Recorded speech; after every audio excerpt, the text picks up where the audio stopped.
Hello dear students. देखिए, stock exchange जो हमारा चैप्टर चल रहा है, लास्ट चैप्टर, इसका एक लेक्चर हमारा हो चुका था डेफिनेशंस और फीचर्स ऑफ स्टॉक एक्सचेंज पर, और ये हमारा सेकेंड लेक्चर है जिसमें हम लोग मैनेजमेंट ऑफ स्टॉक एक्सचेंज और फंक्शंस ऑफ स्टॉक एक्सचेंज की स्टडी करेंगे। सबसे इम्पॉर्टेंट पार्ट जो है वो है फंक्शंस ऑफ स्टॉक एक्सचेंज, जिसमें हम बहुत ही डिटेल में समझेंगे। इन शॉर्ट सिर्फ मैं आपको management of stock exchange explain कर देता हूँ। सबसे पहली बात समझ लीजिए कि जो स्टॉक एक्सचेंज है उसको मेंबर्स रन करते हैं। स्टॉक एक्सचेंज एक ऑर्गेनाइजेशन है which is run by members. ये जो मेंबर्स होते हैं ये एक कमिटी बनाते हैं उसको मैनेज करने के लिए। जिस तरीके से कंपनी में शेयर होल्डर्स होते हैं और वो बोर्ड ऑफ डायरेक्टर्स को अपॉइंट करते हैं, उसी तरीके से जो स्टॉक एक्सचेंज के मेंबर्स होते हैं वो एग्जीक्यूटिव कमिटी सिलेक्ट करते हैं जो कि स्टॉक एक्सचेंज की एक्टिविटीज़ को मैनेज करती है। ये स्टॉक एक्सचेंज की जो मैनेजिंग कमेटी है ये अलग अलग स्टॉक एक्सचेंज में अलग अलग नाम से जानी जाती है। हमारे कंट्री में 25 स्टॉक एक्सचेंजेस हैं और अलग अलग स्टॉक एक्सचेंज में इसी मैनेजमेंट कमेटी को अलग अलग नाम से जाना जाता है। ये जो एग्जीक्यूटिव कमेटी होती है इसको पावर होते हैं, इसकी ड्यूटी होती है, इसका रोल होता है स्टॉक एक्सचेंज को सही से चलाने में। अब आ जाइए, इसके बाद हम यहाँ पे एक चीज देखते हैं कि स्टॉक एक्सचेंज में जो है उसमें अलग अलग और कमिटीज होती हैं जो कि मेन यानी कि एग्जीक्यूटिव कमिटी को मदद करती है। फिर यहाँ पे एक पॉइंट दिया गया है organisational structure of stock exchange in India. जैसे मैंने आपको बताया कि हमारे कंट्री में नियर अबाउट 25 स्टॉक एक्सचेंजेस हैं और इन स्टॉक एक्सचेंज को 3 कैटेगरी में डिवाइड किया गया है। कुछ स्टॉक एक्सचेंजेस जो हैं वो है वॉलेंट्री नॉन प्रॉफिट ऑर्गेनाइजेशन। कुछ स्टॉक एक्सचेंज हैं वो हैं companies with limited liability by shares, और कुछ स्टॉक एक्सचेंजेस जो है वो है companies with liability limited by guarantee. तो 3 तरीके से ये इनकी कैटेगरी तैयार होती है। कोई भी कमिटी, कोई भी स्टॉक एक्सचेंज हो वो सेबी के रूल्स एंड रेगुलेशंस को फॉलो करती है और उसके मॉनिटरिंग में काम करती है। इसके बाद इसमें जो बताया गया है मेंबरशिप ऑफ स्टॉक एक्सचेंज के बारे में, और आपके बुक में कहा गया है कि इसके लिए आप वेबसाइट पर जाके स्टडी कीजिए। मैं आपको शॉर्ट में बता दूं कि स्टॉक एक्सचेंज में मेंबर बनने के लिए मेंबरशिप फीस देना होता है, एंट्रेंस फीस पे करना होता है। एंट्रेंस फीस जो होती है वो रिफंडेबल होती है, डिपॉजिट अमाउंट की तरह होता है, और ईयरली सब्सक्रिप्शन मेंबर्स को पे करना होता है। यही मेंबर्स जो होते हैं they are the brokers of stock exchange. तो ये पॉइंट मैंने शॉर्ट में एक्सप्लेन कर दिया। ये पॉइंट उतना इम्पॉर्टेंट नहीं है, आप सिर्फ पढ़ लीजिएगा। इसमें जो बताया गया है मैनेजिंग कमेटी के बारे में, फिर स्टॉक एक्सचेंज 3 अलग अलग ऑर्गेनाइजेशंस की तरह होती हैं, 3 कैटेगरी बताई गई है, और फिर मेंबरशिप के बारे में कहा गया है। चलिए अब हम आते हैं आज के हमारे सबसे इम्पॉर्टेंट पार्ट की तरफ। आज का जो लेक्चर है उसमें सबसे इम्पॉर्टेंट चीज जो है, जो मैं स्टार्ट करने के लिए जा रहा हूं, वो है functions of stock exchange. Stock exchange किस तरीके से काम करती है। फंक्शंस ऑफ स्टॉक एक्सचेंज यानी कि स्टॉक एक्सचेंज की क्या ड्यूटी है, वो किस तरीके से काम करती है। This is very very important question. Please, मेरे 11 इंपॉर्टेंट क्वेश्चंस में से ये एक इंपॉर्टेंट क्वेश्चन है। तो मैं आपसे प्लीज फाइनली ये रिक्वेस्ट करके स्टार्ट करने जा रहा हूं कि this is very important question. चलिए आइए हम बात करते हैं हमारे स्टॉक एक्सचेंज के फंक्शंस के बारे में। पहला जो फंक्शन है, फर्स्ट फंक्शन है, वो है mobilisation of saving. Stock exchange is an organised market, stock exchange is a regulated market. आपको याद होगा जब मैंने आपको फीचर्स एक्सप्लेन किया था तो फोर्थ फीचर्स में मैंने आपको ये बात बताई थी कि स्टॉक एक्सचेंज एक ऑर्गेनाइज मार्केट है क्योंकि वो एक सिस्टमेटिक मार्केट है। स्टॉक एक्सचेंज एक रेगुलेटेड मार्केट है क्योंकि स्टॉक एक्सचेंज को सेबी रेगुलेट करती है। सेबी रूल्स और रेगुलेशंस की मदद से स्टॉक एक्सचेंज को कंट्रोल करती है। तो स्टॉक एक्सचेंज एक ऑर्गेनाइज्ड और एक रेगुलेटेड मार्केट है। और सुनो, स्टॉक एक्सचेंज एक ऑर्गेनाइज्ड और रेगुलेटेड मार्केट होने की वजह से वो इन्वेस्टर्स के इंटरेस्ट को प्रोटेक्ट करती है, वो इन्वेस्टर्स को प्रोटेक्शन प्रोवाइड करती है। इन्वेस्टर्स इसीलिए स्टॉक एक्सचेंज में इन्वेस्टमेंट करते हैं क्योंकि वो सेबी के रूल्स एंड रेगुलेशंस के हिसाब से काम करती है। और ये जो रूल्स एंड रेगुलेशंस हैं जिसके थ्रू वो काम करती है, ये चीज इन्वेस्टर्स को अट्रैक्ट करती है, ये चीज इन्वेस्टर्स को एनकरेज करती है। और यही वो चीज है जिसके वजह से छोटे और बड़े इन्वेस्टर्स स्टॉक एक्सचेंज में अपने अमाउंट का इन्वेस्टमेंट करते हैं, because it provide protection to the investors. और ये एक रेडी मार्केट होती है। इन्वेस्टर्स डायरेक्टली इस मार्केट में जाके अपनी सिक्योरिटीज को सेल कर सकते हैं। और सिर्फ रेडी मार्केट ही नहीं बल्कि ये प्रोटेक्शन भी प्रोवाइड करती है। इसीलिए कहते हैं कि stock exchange is an organised and regulated market.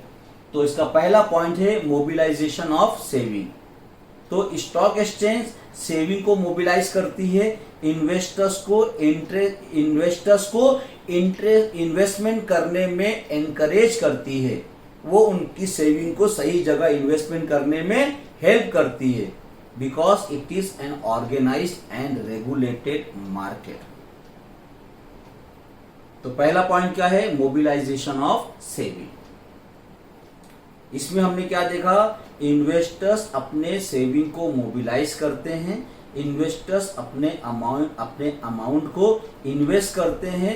Stock exchange investors को मोटिवेट करती है, एनकरेज करती है, और वो इसलिए करती है क्योंकि stock exchange rules and regulations के हिसाब से अपने काम को करती है और ऑर्गेनाइज तरीके से करती है। आप कोई भी 5 फंक्शंस एग्जाम में लिखेंगे, यहां ज्यादा फंक्शंस दिए गए हैं लेकिन कोई भी 5 फंक्शन जो आपको इजी लगते हैं आप यूज कर सकते हैं। चलिए अब इसके बाद हम स्टार्ट करते हैं हमारे दूसरे फंक्शंस को, दैट इज कैपिटल फॉर्मेशन।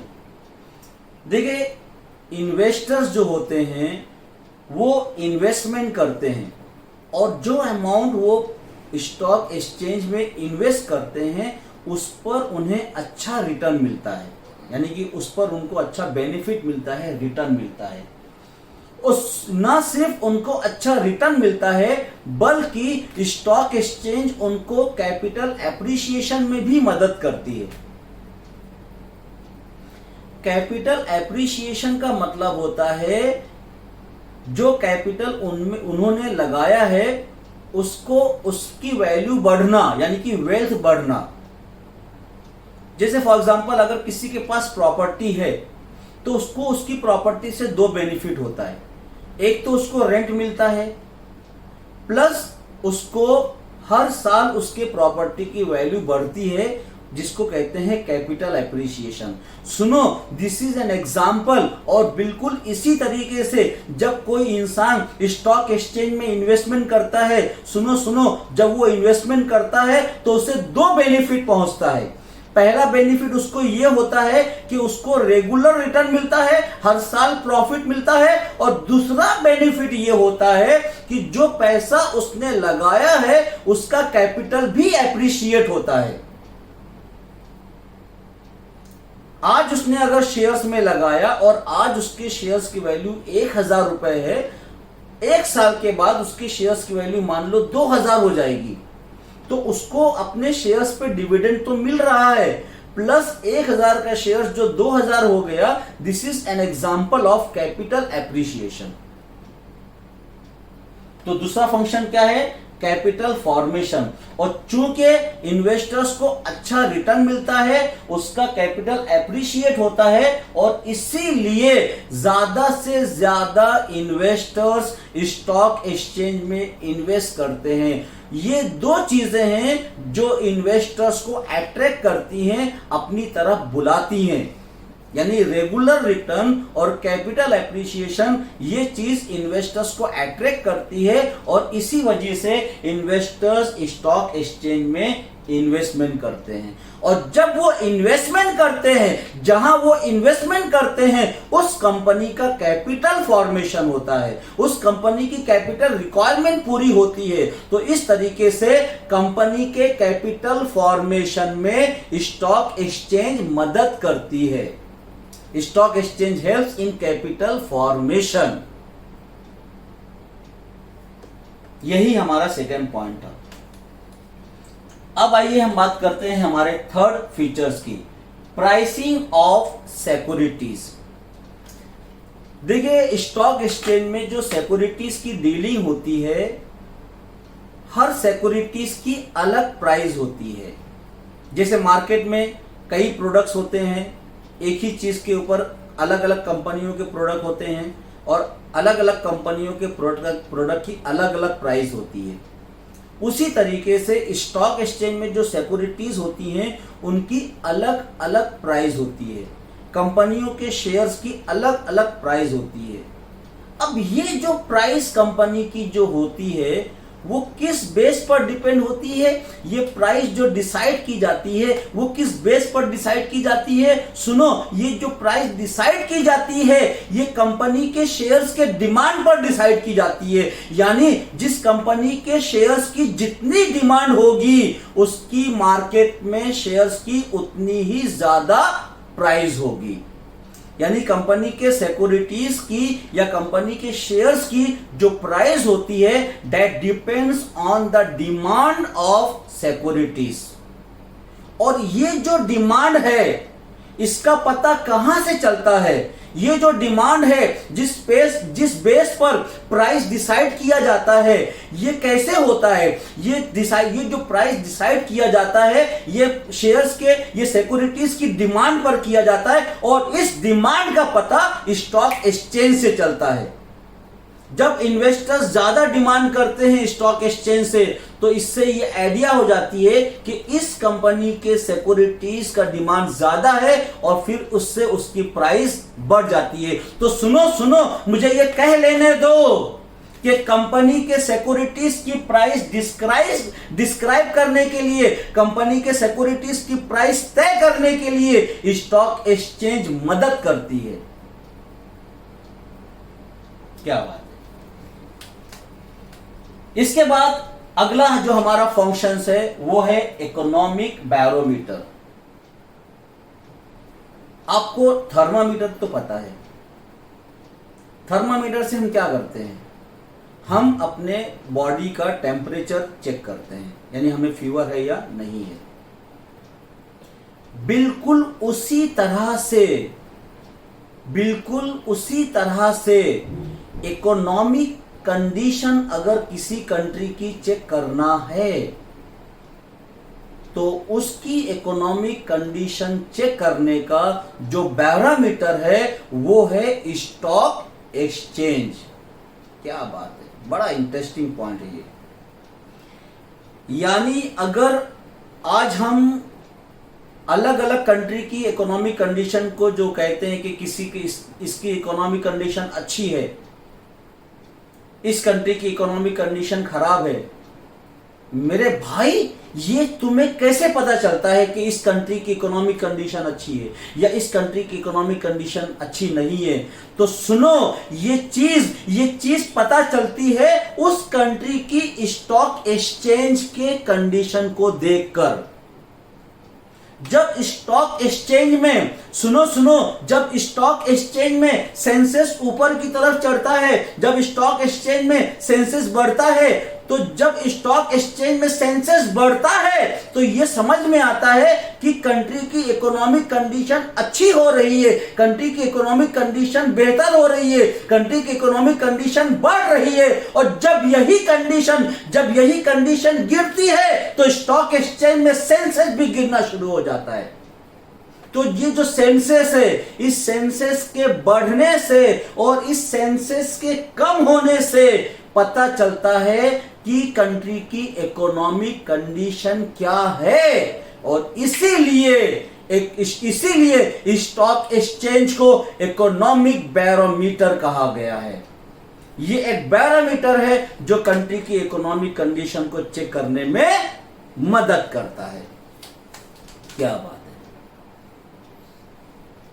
है। नेक्स्ट पॉइंट है प्रोटेक्टिंग इंटरेस्ट ऑफ इन्वेस्टर्स। आपको मैंने बताया, पहले भी ये बात एक्सप्लेन की है लास्ट पॉइंट में, कि स्टॉक एक्सचेंज जो है वो अपने मर्जी से काम नहीं करती है। Stock exchange is regulated by SEBI, stock exchange is controlled by SEBI, stock exchange is controlled by rules and regulations of SEBI. और चूंकि stock exchange securities regulation act के हिसाब से काम करती है, सुनो, स्टॉक एक्सचेंज सेबी की गाइडलाइन के हिसाब से काम करती है, सुनो, स्टॉक एक्सचेंज सेबी के रूल्स और रेगुलेशंस को फॉलो करके काम करती है। और ये चीज इन्वेस्टर्स के इंटरेस्ट को प्रोटेक्ट करती है। और यही वो वजह है कि कोई भी इंसान स्टॉक एक्सचेंज में इन्वेस्टर्स को एक्सप्लॉइट नहीं कर सकता, इन्वेस्टर्स को धोखा नहीं दे सकता। It protect the interest of investors, it provides the safety to the investors. तो stock exchange protect the interest of investors. ये है पॉइंट नंबर 5। इसके बाद लिक्विडिटी। स्टॉक एक्सचेंज लिक्विडिटी का काम करती है। स्टॉक एक्सचेंज मार्केट प्रोवाइड करती है जिससे इंसान अपनी सिक्योरिटीज को परचेज और सेल्स करता है। लिक्विडिटी का मतलब होता है सिक्योरिटीज का कैश में कन्वर्ट होना। स्टॉक एक्सचेंज क्या करता है? Stock exchange long term securities को शॉर्ट टर्म सिक्योरिटीज में और शॉर्ट टर्म सिक्योरिटीज को कैश में कन्वर्ट करने का काम करता है। तो लिक्विडिटी में मदद करता है। अगर ये स्टॉक एक्सचेंज है, आज इन्वेस्टर्स स्टॉक एक्सचेंज की सिक्योरिटीज में या शेयर्स में इन्वेस्टमेंट करते हैं क्योंकि वहां पे लिक्विडिटी है। जब चाहे इन्वेस्टर्स को जब भी पैसों की जरूरत होती है, जब भी उसको कैश की जरूरत होती है, वो अपने सिक्योरिटीज को बेचकर कैश हासिल कर सकता है एनी टाइम। और इसी वजह से, लिक्विडिटी होने की वजह से, ऑप्शन होने की वजह से, एनी टाइम सिक्योरिटीज को बेचने का ऑप्शन होने की वजह से, सिक्योरिटीज में लिक्विडिटी होने की वजह से इन्वेस्टर्स स्टॉक एक्सचेंज में इन्वेस्ट करते हैं, वहां जाके सिक्योरिटीज में इन्वेस्टमेंट करते हैं। It provide liquidity to investors. फिर पॉइंट नंबर 7 पे आते हैं, बेटर एलोकेशन ऑफ कैपिटल। देखिए, स्टॉक एक्सचेंज में जो कैपिटल है उसका बहुत सही एलोकेशन होता है, बहुत सही यूज होता है। यानी ऐसी कंपनी जो प्रॉफिट मेकिंग कंपनीज हैं वो अपने प्राइस को डिसाइड कर सकती हैं, वो अपने शेयर्स की प्राइस को ज्यादा रखकर स्टॉक एक्सचेंज में सेल कर सकती हैं। और ऐसी कंपनी जो अच्छी कंपनीज हैं, जो रेप्यूटेड कंपनीज हैं, जो प्रॉफिट मेकिंग कंपनीज हैं, जो अच्छी गुडविल वाली कंपनीज हैं, जो अच्छी मार्केट वाली कंपनीज हैं, वो आसानी से फ्रेश कैपिटल मार्केट में रेस कर सकती हैं।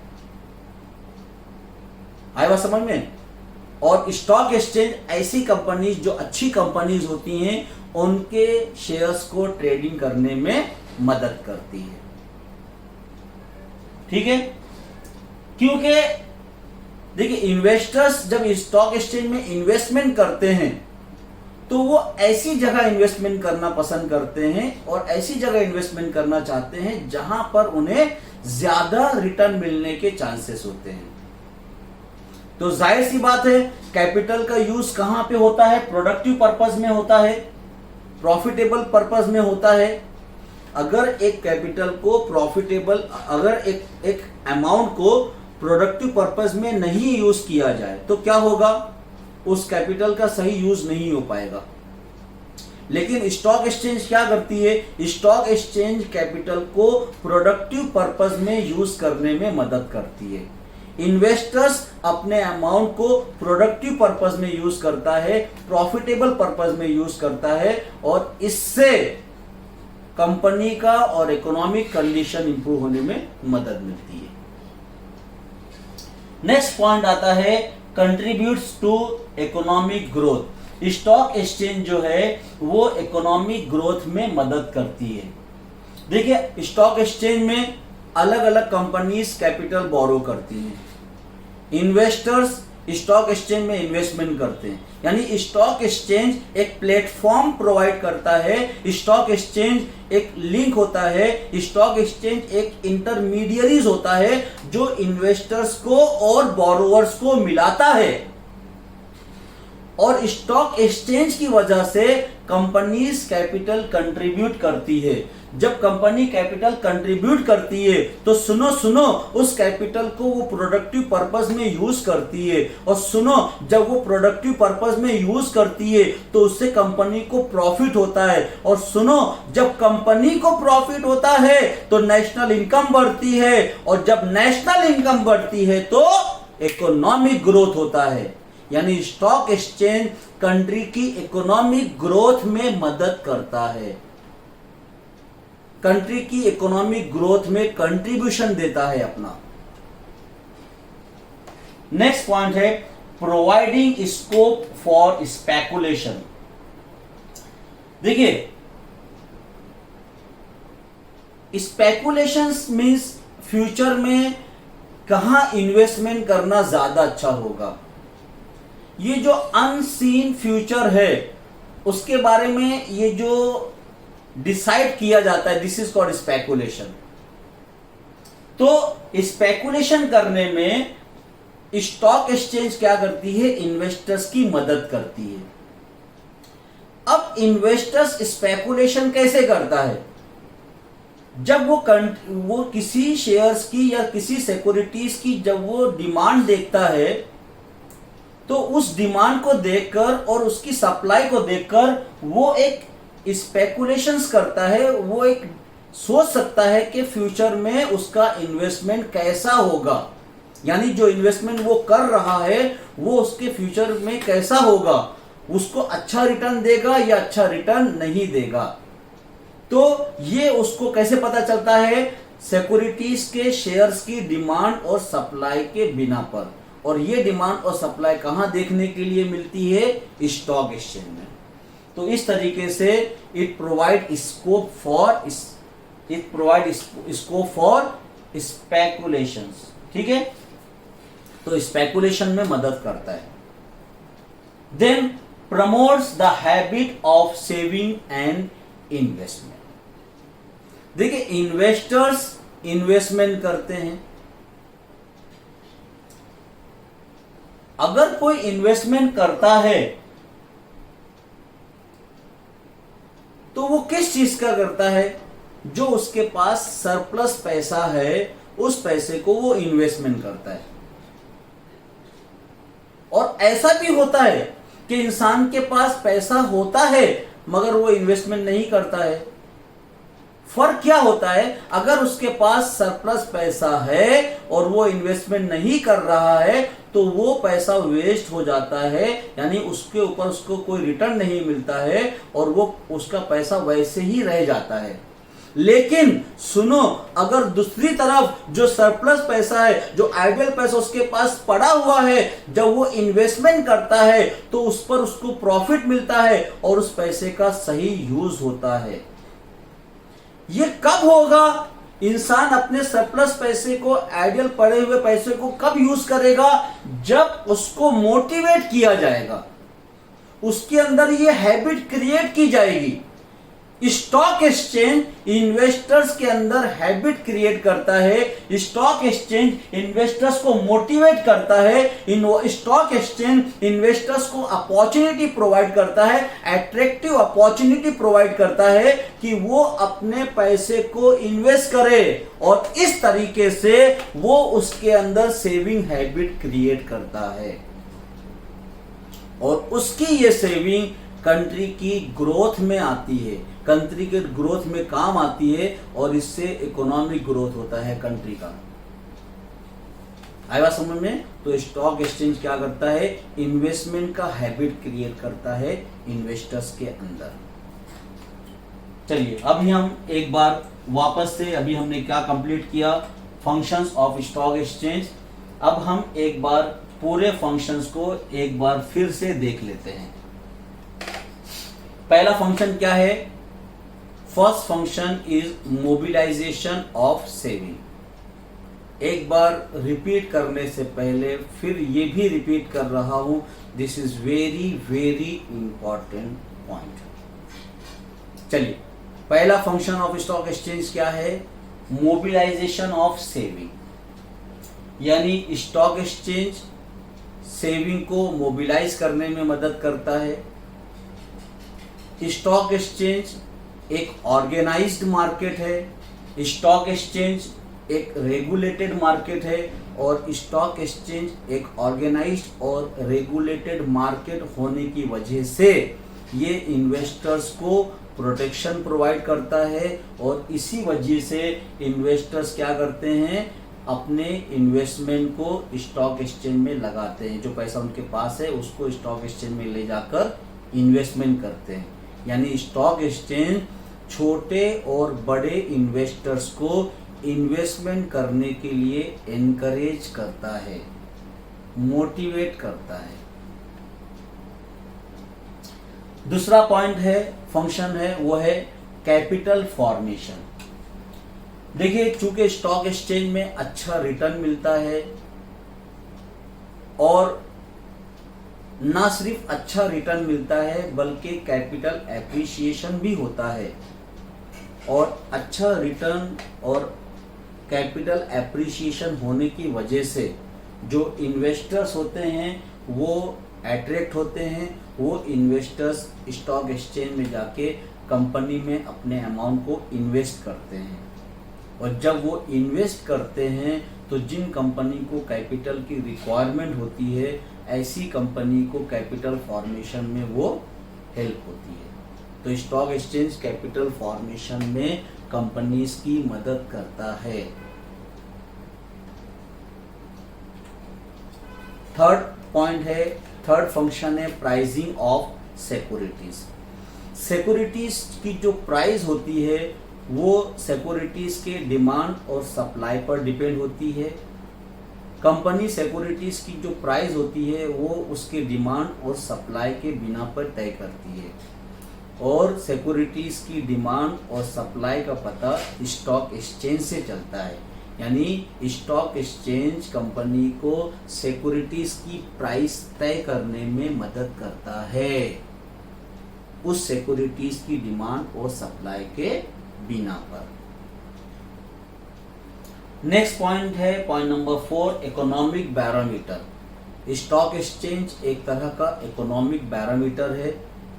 कंट्री की इकोनॉमिक कंडीशन को समझने में स्टॉक एक्सचेंज बैरोमीटर का काम करता है। यानी स्टॉक एक्सचेंज से पता चलता है कि कंट्री की इकोनॉमिक कंडीशन कैसी है। So it work as an economic barometer of country. फिर प्रोटेक्टिंग इंटरेस्ट ऑफ इन्वेस्टर्स।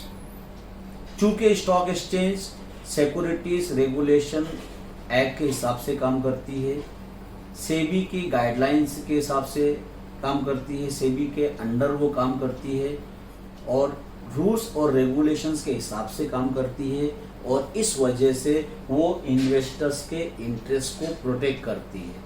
ये चीज़ इन्वेस्टर्स को प्रोटेक्शन प्रोवाइड करती है और कोई भी कंपनी इन्वेस्टर्स को एक्सप्लॉइट नहीं कर पाता है। यानी स्टॉक एक्सचेंज में इन्वेस्टर्स को एक्सप्लॉइट होने से बचाती है, उनको प्रोटेक्शन प्रोवाइड करती है। लिक्विडिटी, स्टॉक एक्सचेंज लिक्विडिटी में मदद करती है, यानी लॉन्ग टर्म सिक्योरिटीज को मीडियम टर्म में और फिर मीडियम टर्म को शॉर्ट टर्म में और शॉर्ट टर्म को कैश में कन्वर्ट करने की मदद करती है। चूंकि स्टॉक एक्सचेंज की वजह से इन्वेस्टर्स कभी भी अपनी सिक्योरिटीज को बेचकर कैश हासिल कर सकता है, इसलिए वो स्टॉक एक्सचेंज में इन्वेस्टमेंट करना पसंद करता है। It provide liquidity to investors.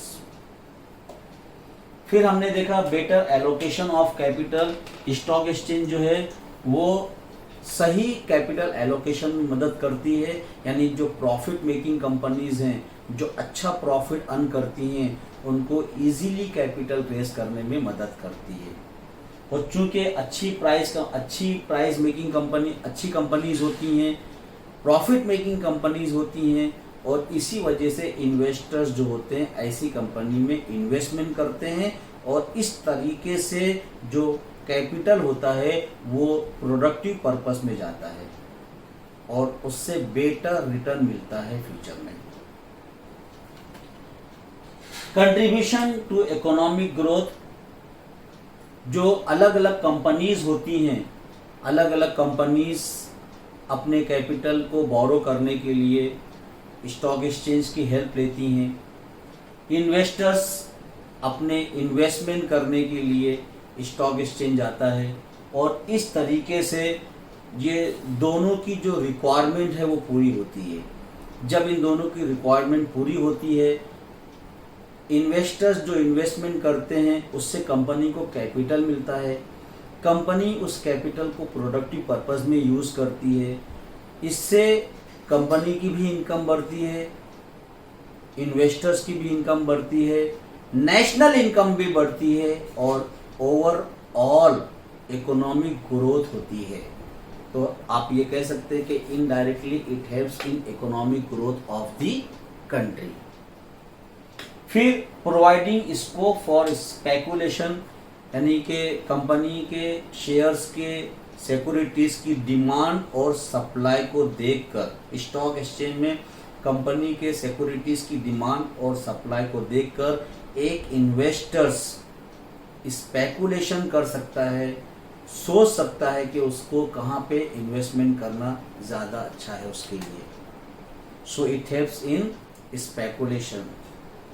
और लास्ट पॉइंट है promotes the habits of saving and investment. Stock exchange जो होती है वो इन्वेस्टर्स को मोटिवेट करती है, एनकरेज करती है, जिससे इन्वेस्टर्स के अंदर इन्वेस्टमेंट करने की हैबिट आती है।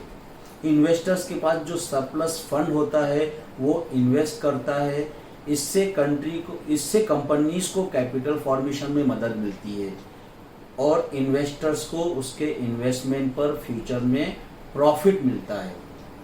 तो इस तरीके से स्टॉक एक्सचेंज अपने इन्वेस्टर्स को इन्वेस्टमेंट करने में गाइड करती है, मोटिवेट करती है, एनकरेज करती है, और उसके अंदर हैबिट्स ऑफ इन्वेस्टमेंट पैदा करती है, जिससे इन्वेस्टर्स और कंपनी और पूरी कंट्री को फायदा पहुंचता है। तो मेरे प्यारे बच्चों, ये आज का हमारा जो डिस्कशन रहा वो था functions of stock exchange. Very very important lecture, बहुत इंपॉर्टेंट लेक्चर था। प्लीज़ इसे आप अच्छे से रिवाइज कर लीजिएगा, स्टडी कर लीजिएगा। अब हम मिलेंगे हमारे अगले लेक्चर में, जिसे कहते हैं major stock exchanges in India, जिसमें हम बॉम्बे स्टॉक एक्सचेंज और नेशनल स्टॉक एक्सचेंज के बारे में स्टडी करेंगे। ओके, फिर मिलते हैं अगले लेक्चर में। Yes, goodbye and see you again.